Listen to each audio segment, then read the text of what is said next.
주일입니다. 그리고 다음 주는 이제 종료주일, 고난주일이고요. 이제 그 다음 주는 이제 부활주일입니다. 그리고 우리가 이 기간 중에 정말로 중요하게 생각해야 될 것은 무엇이냐면 정말로 십자가 위에 예수님입니다. 십자가 길을 걸으신 예수님이에요.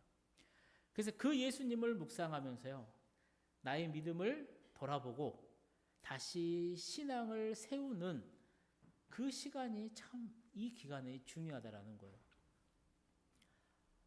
그런데 정말로 중요한 문제가 하나 있더라고요. 설교를 준비하면서 기도하면서 제 마음속에 문득 들었던 의문이었습니다. 그게 무엇이었냐면, 그럼 나는 잘 믿고 있냐라는 거예요. 우리가 잘 알고 있는 것처럼 신앙은 이론이 아닙니다. 지식이 아니에요. 그게 무슨 말이냐면, 내가 성경 구절을 얼만큼 암송하고 있고, 내가 예수님에 대해서 예수님에 대해 잘 안다라는 거죠. 공생의 기간에 어떤 일을 하셨고, 이제 고난 주간이 다가올 때 그 고난 기간 동안 요일별로 무슨 일을 하셨고, 예수님이 십자가 위에서 어떤 일을 당하셨고, 어떤 일을 하셨고, 뭐 가상처럼 무슨 말을 하셨고, 순서대로. 그러니까 이런 것들을 내 머릿속에 우리 지식적으로 막 이렇게 담는 게 아니라는 겁니다. 그게 신앙이 아니라는 거예요. 그게 중요한 게 아니라는 겁니다. 물론 알면 도움은 되겠죠. 그런데 그 전에 정말로 중요한 것은 무엇이냐면, 그 십자가의 길을 걷고 부활하신 예수를 나는 믿고 있냐라는 거예요. 내 지식이 아니라 내 마음으로, 내 심장으로 나는 그 예수를 지금 믿고 있고, 그 예수에 나는 지금 반응하며 살아가고 있냐라는 거예요. 사랑하는 성도님들, 오늘 우리 성도님들은 어떠십니까?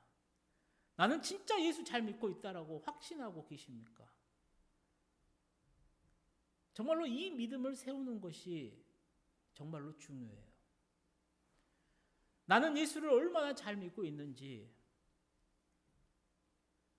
내 삶에서 예수는 어떻게 반응하는지, 어떻게 역사하는지, 이것을 나는 잘 믿어야 된다는 거죠. 벌써 사순절 5번째 주일입니다. 남은 기간 정말로 나에게 주시는 말씀을 통해서요, 내 신앙을 한번 잘 돌아보십시오. 그리고 내 신앙을 잘 점검해 보시기를 소망을 해요. 오늘 말씀을 준비하다가요, 이제 말씀 후에 부를 찬양인데 복음성가가 하나가 떠올랐어요. 제가 중학교 다닐 때였을까요? 아마 그때 정말로 많은 교회에서 많이 불렀어요. 어느 교회를 가든 간에 정말 이 찬양이 쏟아져 나왔습니다. 찬양 사역자였던 이 김석균 목사님을 이제 세상에 알리는 찬양이었는데요, 예수 믿으세요라는 찬양이었어요. 너무 많이 부르니까 어쩔 때는요, 정말 부르기 싫을 정도로 정말로 많이 불렀던 찬양이에요. 이 찬양의 1절 가사를 보면 이래요. 당신은 지금 어디로 가나요? 발걸음 무겁게. 이 세상 어디 쉴 곳 있나요? 머물 곳이 있나요?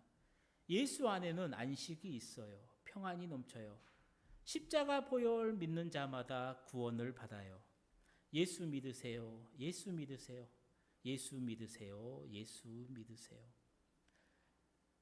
그때는 정말로 그냥 기타에 피아노에 그냥 옆에서 부르니까 따라 불렀던 것 같아요. 근데 정말로 예수를 만나고 이 찬양을 어느 날 불렀는데, 이 찬양 가사에가 복음의 핵심이 다 들어있더라고요. 예수를 믿으면요, 평안이 있어요. 예수를 믿으면 안식이 있어요. 고통의 멍에 지금 엄청나게 괴롭고 아파 힘들어도요, 예수를 믿으면요, 그 고통의 멍에를 벗을 수가 있어요. 근데 문제는 뭐예요? 사람들이 예수를 믿으려 하지 않는다라는 거. 특히 지성이 발달한 사람일수록 예수를 더더욱 믿으려 하지 않는다라는 겁니다. 그리고 그 이유는 하나예요. 성경의 진실성을 믿지 않기 때문이에요. 즉, 성경은 신화적인 기록이라는 거예요. 역사적인 신빙성이 없는 그런 이야기로 기록되어 있다라기 때문이라는 거예요. 기록된 이야기는요, 사람에 의해서 쓰여진 겁니다. 그러니까 그게 사실일 수도 있고요. 사실이 아닐 수도 있어요. 그래서 기록된 역사가, 쓰여진 역사가, 그 이야기가 사실이려고 하면요, 객관성이 필요합니다. 많은 증거와 증인이 필요하고요, 고증이 필요해요. 또 개연성도 있어야 돼요. 왜요? 이미 지나간 과거이기 때문에 실험을 통해서 밝힐 수가 없다라는 겁니다. 그러니까 사람들이 그 현재의 경험하고 기록된 이야기가 불일치를 하게 되면 어떻게 돼요? 사람은 그것을 믿으려고 하지 않아요. 그냥 꾸며낸 이야기, 신화로 생각을 해버린다라는 거예요. 그러니까 예수를 믿지 않는 이유, 성경을 믿지 않는 이유 딱 하나예요. 지금 부활이 없는데 어떻게 과거에 부활이 있냐라는 거예요. 그래서 어떻게 생각합니까? 부활은 역사적인 사실이 아니라는 거예요. 그 당시 과학 문명이 발달하지 못했던 당시 제자들의 신앙적인 고백의 이야기라는 겁니다. 그래서 예수라고 하는 이 사람을 신격화하기 위해 꾸며낸 이야기라고 생각을 해요. 그래서 믿지 않는다라는 것이죠. 그리고 실제로 그렇게 생각했었던 지성인들이 참 많아요. 우리나라에서는 초대 문화부 장관을 역임했었던 이어령 교수입니다. 잘 알죠? 정말로 성경을 논리적으로 분석했어요. 철저한 무신론자였습니다. 그분이 했던 이야기가 있어요. 내가 노아라면 나 혼자 살기 위해서 방주를 짓지 않겠다라는 거예요. 그리고 하나님이 계셨다라면 야, 어떻게 우리나라에 6.25 같은 전쟁이 일어나서 많은 동포가 그 죽음을 당할 수 있겠냐라는 거예요. 자기는 믿지 않는다라는 거예요. 그런 하나님을. 그런데 이 교수의 그 견고한 이성이요, 자신의 딸이 망막박리, 눈이 멀어가고 있다라는 것을 알 때요, 그때 그가 깨달았던 게 그거라는 겁니다. 이 지성 너머에 영성의 세계가 있다라는 것을 그때 깨달았더래요. 그래서 70이 넘은 나이에 세례를 받게 되고요, 88세 하나님의 부르심을 받을 때 그때까지 자신이 그동안 가지고 있던 언어로, 그리고 글로, 삶으로 복음을 증거했었다라는 거예요. 미국에도 그런 사람이 있어요. 우리가 잘 알아요. 정말로 이 지성 때문에, 자신의 지식 때문에요, 예수를 지독히 거부했었던 사람이 있습니다. 그 이름이 누구냐면 리스트로벨이에요. 기자입니다. 기자로서 잘 나갔어요. 당시 기자들 사이에서는요, 야, 어머니가 너를 사랑한다고 말하잖아? 그러면 그것도 한번 일단 확인해 봐 라고 말이 유행할 정도로 그때 당시 기자들은요, 모든 것을 의심으로부터 시작을 했대요. 그러니 리스토르벨이요, 예수를 믿는다라는 것은요, 불가능했었습니다. 그가 믿는 건 딱 하나예요. 자기 자신이에요. 그리고 그가 추구하고자 하는 것은요, 최고의 쾌락인 겁니다. 내 기사로 인해서요, 자기가 명예를 얻는 거, 유명해지는 거, 이게 최대의 가치였어요. 그렇게 살다 보니까 어때요? 그 가정이 엉망이잖아요. 그런 사람일수록 아내가 화가 많아요. 그래서 이 화를요, 다 자신의 아내와 딸에게 풀었다라는 거예요. 그래서 2살 된 딸이, 이 남편이요, 아빠가 들어오면 어떻게 해요? 거실에서 놀고 있다가 장난감을 다 챙겨요. 그리고 방으로 들어가서 문을 잠가버립니다. 지성은 뛰어나는데 이제 가족이 병이 들기 시작하더라는 거예요. 그리고 어느 날 아내가 선언을 합니다. 나는 이제 예수를 믿고 따르려고 결심을 했다. 그리고 교회를 다니기 시작합니다. 그때 이 남편이 그랬대요. 아, 이제 부부관계도 끝나겠구나 생각을 했다랍니다. 그런데 아내가 교회를 나가고 나서 1달, 2달, 이 아내가 점점 더 긍정적으로 변해가더라고요.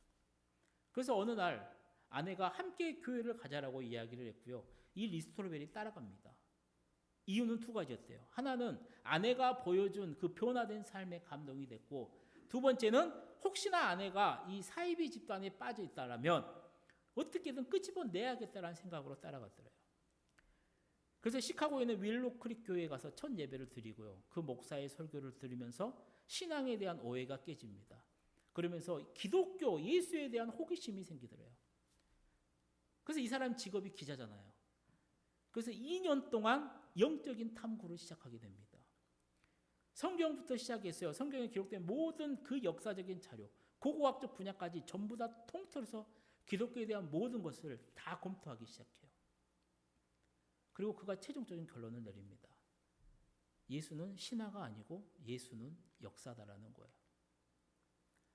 이 리 스트로베리 쓴 예수는 역사다라는 책은요, 전 세계 1,400만 부가 팔립니다. 그리고 이 책으로 또 영화도 만들어졌습니다. 그게 안타까운 건 뭐예요? 예수가 역사다. 이 확신이 있기까지 본인도, 아내도, 딸도 힘든 시간을 보냈다라는 겁니다. 사랑하는 성도님들, 왜 이렇게 예수님을 구원자로 믿기가 힘들까요?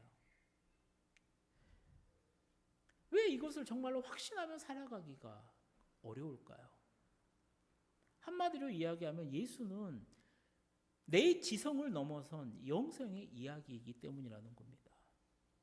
그러니까 예수를 믿으려면 우리의 이성을 초월하는 세계가 있음을 내가 인정해야 된다는 거예요.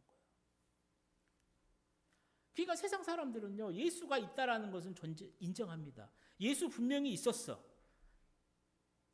그런데 예수님의 이 십자가와 부활의 문제로 넘어가면 사람들의 반응은 한결같아요. 그것은 좀 하면 거부하기 시작한다는 거예요. 그 이유는 하나라니까요.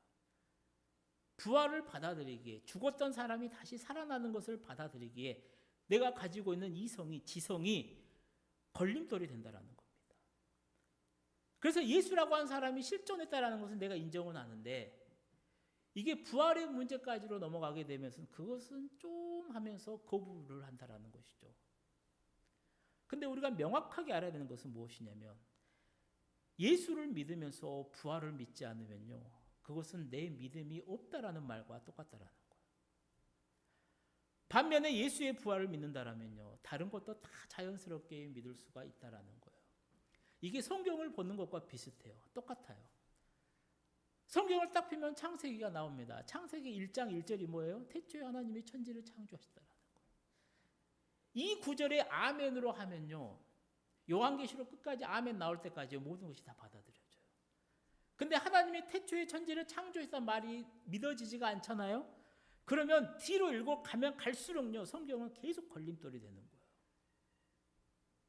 끊임없이 의심을 하게 되고요, 오해를 하게 되고요, 예수를 안 믿게 돼요. 하나님을 안 믿게 돼요.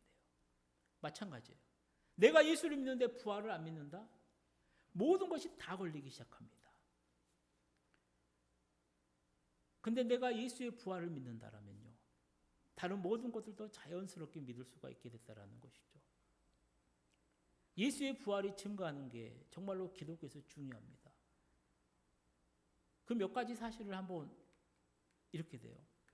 하나님이 존재한다. 성경에 하나님의 진정한 하나님이시라는 거예요. 예수님의 부활이 증명하는 겁니다. 두 번째는 예수님은 하나님의 유일한 아들이고 완전한 신성을 가진 분이라는 거예요. 그러니까 예수 그리스도를 믿는 이들은 모든 죄로부터 의롭게 되었다라는 거예요. 그리스도를 믿는 자들은 이생에서 또 죄에 대해서 초자연적인 승리를 누릴 수 있다라는 거예요.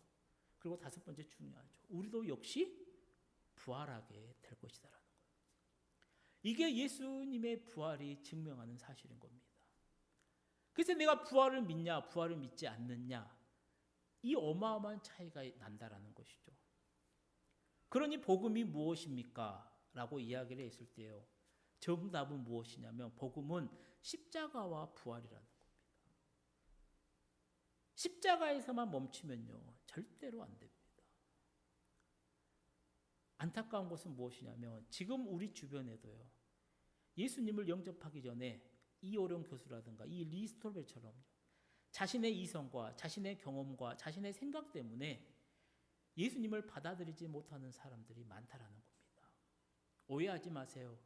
교회 안 다니는 사람 중에 많다는 게 아니라 교회를 다니면서 예수를 나의 주로 고백하는 사람들 가운데도 참 많다라는 거예요.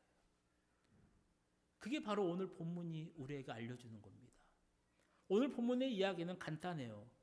부활하신 예수님을 목격한 제자들이 있어요. 그리고 이 제자들이 가서 예수가 부활했다, 내가 만났다 이야기를 전해요. 근데 같은 예수를 믿었던 제자들이요, 그 예수님을 만난 제자들의 말을 믿지 않았다라니까요. 본문 11절 하반절에 그러잖아요. 듣고도 믿지 아니했더라. 13절 하반절에도 그래요. 야, 예수 만났다. 내가 예수와 함께 있었다. 예수가 살아나셨다. 아, 그래? 할렐루야가 아니에요. 역시 믿지 아니하였더라. 참으로 답답하죠. 오늘 본문은 정확하게요. 막달라 마리아가 부활하신 예수님을 목격한 이야기입니다. 또 엠마오로 가던 두 제자가 부활하신 예수님을 목격한 이야기예요. 그리고 시간이 흘러서 예수님의 반응이 기록되어 있죠. 먼저 부활하신 예수님을 처음 만난 막달라 그 마리아의 이야기입니다. 우리 본문 9절에서 11절 말씀을 함께 읽어보도록 하겠습니다. 예수께서 안식 후 첫날 이른 아침에 살아나신 후 전에 7 귀신을 쫓아내어 주신 막달라 마리아에게 먼저 보이시니 마리아가 가서 예수와 함께하던 사람들이 슬퍼하며 울고 있는 중에 이 일을 알림해 그들은 예수께서 살아나셨다는 것과 마리아에게 보이셨다는 것을 듣고도 믿지 아니하니라. 아멘. 이 이야기는 병행복음인 요한복음 20장에 정말로 상세히 기록되어 있어요. 예수님이 부활하신 몸을요 제자들에게 가장 먼저 보여주질 않아요. 누구에게 보여줬냐면 가장 연약했었던 막달라 마리아에게 보여줍니다. 그래서 막달라 마리아가요 예수님의 부활을 가장 먼저 경험한 본 목격자라는 거예요. 거기서 구약 이사야서의 말씀이 떠올라요. 이사야 42장 3절 말씀입니다. 선한 갈대를 꺾지 아니하며 꺼져가는 등불을 끄지 아니하고 진실로 정의를 시행할 것이며. 이게 메시아에 대한 예언이에요. 그러니까 예수님은 상한 갈대 같은 꺼져가는 등불 같은 사람들을 살려주실 뿐만이 아니라 그들에게 가장 먼저 관심을 보여주시는 분이시라는 거예요. 7 귀신 들렸다가 고침을 받았던 막달라 마리아에게 부활하셨던 몸을 가장 먼저 보여주셨던 것도 같은 의미라는 겁니다. 그래서인지 예수님을 믿는 사람들을 보면요, 지성이 뛰어난 사람들보다는요, 오히려 세상에서 좀 버림받은 사람들 같은 그런 사람들이 먼저 영접하는지도 모르겠어요. 하여튼 중요한 건 뭐예요? 막달라 마리아가요, 부활하신 예수님을 처음으로 목격을 해요. 그거 너무 기뻐요. 자신과 똑같은 사람들이 생각이 나요. 예수님이 돌아가셨다. 정말로 함께 모여서 슬퍼하며 울고 있는 사람들이 생각이 나요. 그리고 그 제자들에게 뛰어가요. 그리고 그 제자들에게 예수가 살아나셨다. 제자들의 반응은 믿지 않았다라는 겁니다. 두 번째 이야기는 뭐예요? 엠마오로 가는 두 제자. 그 이야기예요. 본문 12절 13절 말씀 우리 함께 읽어보겠습니다.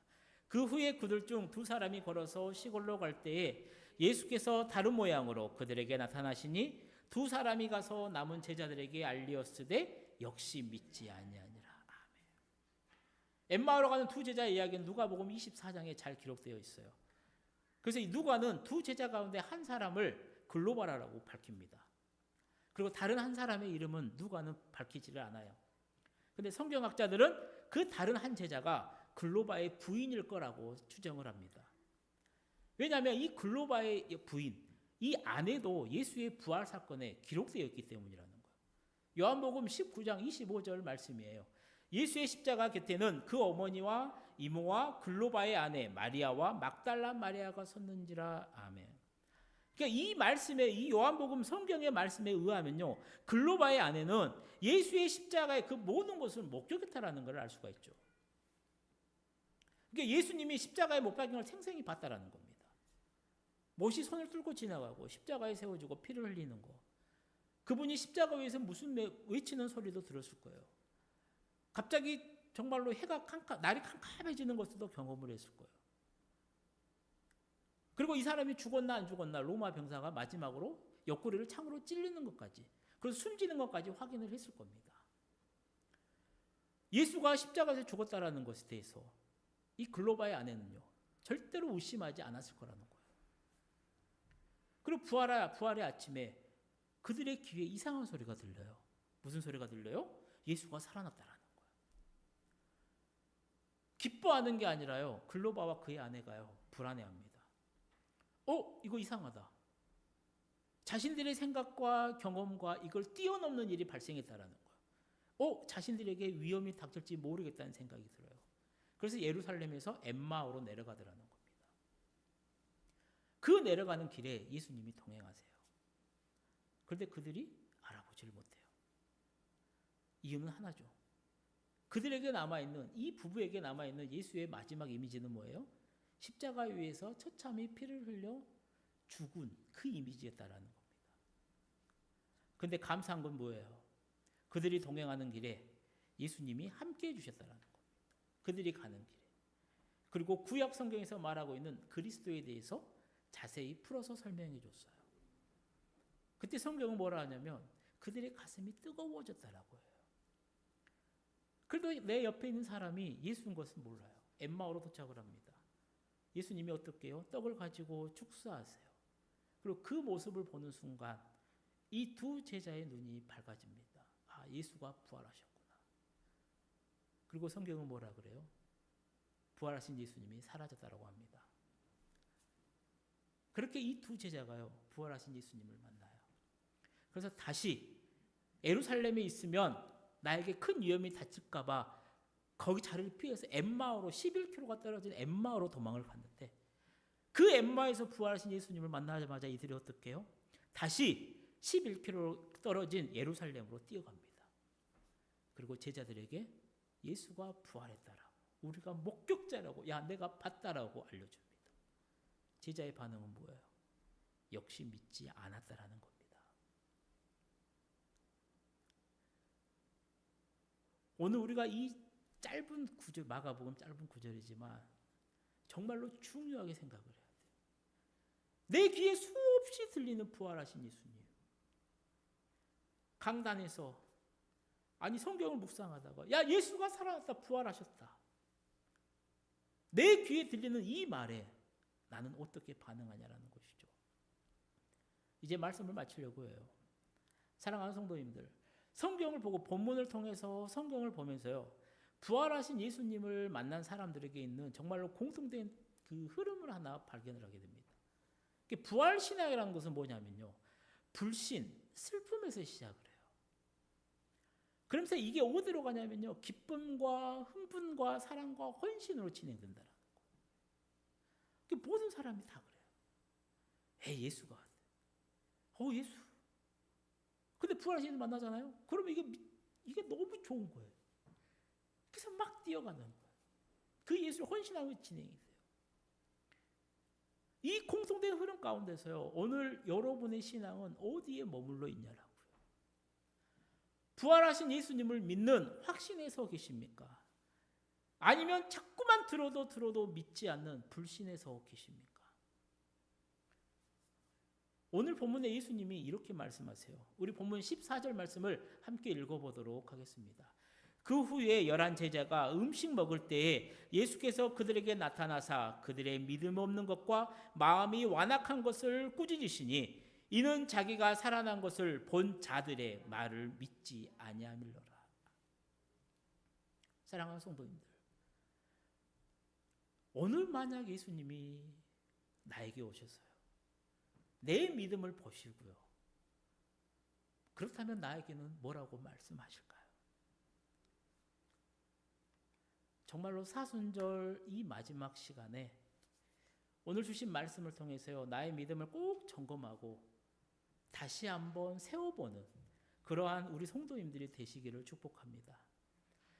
그래서 지금은 불신에 있더라도, 불신에서 시작했더라도요, 이제는 내 지성, 내 이성, 내 경험 내려놓고 부활하신 예수님을 만나 확신으로 전환되는 귀한 역사가 우리 모든 성도님들에게 일어나기를 소망합니다. 그래서 의심의 신앙이 아닌 확신의 신앙에서 날마다 예수님과 동행하며 그 예수님의 영성의 세계를 날마다 경험하는 우리 모든 성도님들이 다 되시기를 주님의 이름으로 간절히 축원드립니다. 기도하시겠습니다. 사랑의 하나님 아버지, 우리에게 베푸시는 은혜가 참 많습니다. 오늘 사순절 마지막 주일 우리의 믿음에 대한 말씀을 전했습니다.